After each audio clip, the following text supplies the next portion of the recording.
Hello viewers, আসসালামু আলাইকুম। Welcome to my new episode.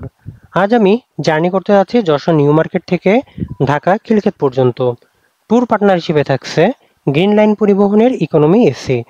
Green লাইনে এইটা আমার দ্বিতীয়বারের মতো জার্নি, আর আজকেই প্রথমবারের মতো আমি সম্পূর্ণ জার্নিটা ভ্লগ করব। এই জন্য বেশ এক্সাইটেড ছিলাম, কিন্তু কিছু প্রবলেমের জন্য অর্ধেক পথের উপর ভিডিও করতে পেরেছি। বাকি পথটা কেন ভিডিও করতে পারিনি জানতে চাইলে ভিডিওটি শেষ পর্যন্ত উপভোগ করুন। নিউ মার্কেট থেকে আমাদের বাস ছিল বিকাল 5টায়। 4টার পর আমাকে কাউন্টার থেকে ফোন করে জানানো হয় আমি যদি 4:30-এর দিকে পৌঁছাতে পারি বাস আগেই ছেড়ে দিবে। আমি কিছুটা আগে পৌঁছালে 4:50-এর দিকে আমাদের বাস নিউ মার্কেট ত্যাগ করে মনিহার পৌঁছালে সামনে পেয়ে যাই 4:30-এর গাড়ি। দুইটা গাড়ি আবদুল্লাপুরের এবং ইকোনমি ক্লাসের। মনিহার থেকে যাত্রী নিয়ে 5টা 5 মিনিটে আমরা ঢাকার উদ্দেশ্যে ফাইনালি রওনা হই। এইবার এই রুটে গ্রিন লাইনের ভাড়া এবং সার্ভিস সম্পর্কে আপনাদেরকে ধারণা দিই। আনুমানিক 2003 সালে ঢাকা ও চিটাগাং থেকে যশোর বেনাপোল কলকাতা এবং যশোর খুলনা রুটে ভলভো V7R দিয়ে গ্রিন লাইন যাত্রা শুরু করে। পদ্মা সেতু হওয়ার পর খুলনা রুটের সব গাড়ি গোপালগঞ্জ রুট দিয়েই চলাচল করে। বর্তমানে যশোরের উপর দিয়ে শুধুমাত্র বেনাপোল কলকাতার গাড়িগুলোই চলাচল করে। Economy AC, business class AC এবং স্লিপার এই 3 ধরনের বাস এই রুটে আছে। এই রুটে কোনো মাল্টি এক্সেল না চললেও একটি বাই এক্সেল ডাবল ডেকার চলাচল করে, যেটি কল্যাণপুর থেকে সকাল 6টা 45 মিনিটে এবং যশোর থেকে রাত 8টায় ছেড়ে যায়। সোহাগের মতো গ্রিন লাইনের ওয়েবসাইট অতটা সমৃদ্ধ না, এই জন্য এই রুটে আনুমানিক কেমন ট্রিপ চলে সেটা অনলাইন থেকে জানা পসিবল না। মেবি আনুমানিক 12-13টার মতোই ট্রিপ চলাচল করে। আর বলা যায় সবগুলা বাসই অনেক পুরাতন এবং ইঞ্জিনগুলা হাইব্রিড। যশোর থেকে ঢাকা ইকোনমি ক্লাসের ভাড়া 900, বিজনেস ক্লাসের ভাড়া 1200। যশোর থেকে ঢাকার আরামবাগ, রাজারবাগ, আবদুল্লাপুর এবং কল্যাণপুর রুটে চলাচল করে।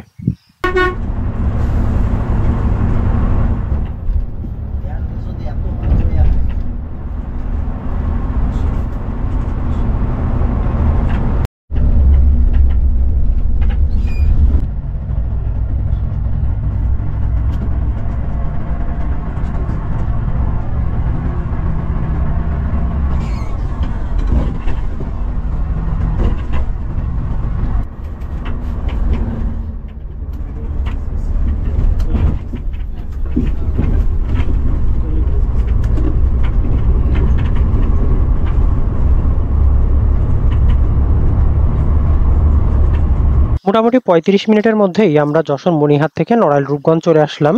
দিন হিসাবে বলবো যে বেশ কম সময় লাগছে। আর এখান থেকেই নড়াইলের মালিবাগ পর্যন্ত 6 লেনের রাস্তার কাজ চলমান রয়েছে। আর এই রাস্তার কাজটা শেষ হলে আমাদের এই যশোর থেকে ঢাকার পথটা বলা যায় প্রায় 10-15 মিনিট আরো কমে যাবে।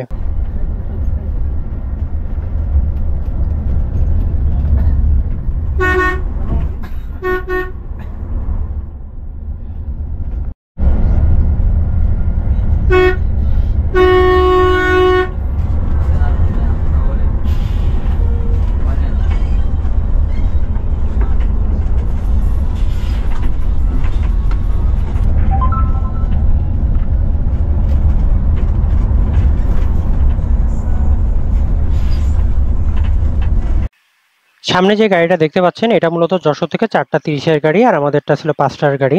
যেহেতু আমাদের বাসটা একটু আগে ছাড়ছে আর ওইটা একটু লেটে ছাড়ছে, এই জন্য বলা যায় সম্পূর্ণ পথটাই আমরা পাশাপাশি ছিলাম। আমরা মাত্র আমাদের জার্নির 3 ভাগের 1 ভাগ পথ অতিক্রম করলাম, কিন্তু আমি ব্লগের একদম শেষ প্রান্তে চলে আসছি। কেন শেষ করতে হচ্ছে সেটাই এখন আপনাদের সাথে শেয়ার করছি। মাগরিবের সময় আমরা সাম্পান রেস্টুরেন্টে প্রবেশ করি। ব্রেক শেষে আমরা যখন বের হই তখন আর ডে লাইট নাই। ব্রেক শেষে আমি যখন শ্যুট করা শুরু করি তখন আমাদের ড্রাইভার সাহেব আমাকে জানাই আমার ক্যামেরার লাইট ওনার চোখে লাগছে। আমিও বিষয়টা গুরুত্বের সাথে বিবেচনা করে তখনই ক্যামেরাটা অফ করে ফেলি। সম্পূর্ণ জার্নিতে আর ক্যামেরা ব্যবহার করি নাই, কারণ ড্রাইভার সাহেবের সমস্যা মানে আমাদের 40 জনেরও সমস্যা। তখন আমার কাছে তেমন ভালো ফোন না থাকার জন্য ফোনও ব্যবহার করতে পারিনি।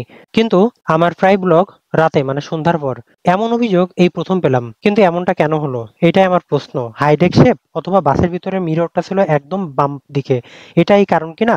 অভিজ্ঞ কেউ থাকলে আমার ভিডিওটা যদি দেখে থাকেন প্লিজ কমেন্ট করে জানাবেন। যাই হোক, আজ এই পর্যন্ত। দেখা হবে পরবর্তী নতুন কোনো এপিসোডে নতুন কোনো অপারেটরের সাথে। সেই পর্যন্ত আপনারা সবাই সুস্থ থাকুন, ভালো থাকুন। আল্লাহ হাফেজ।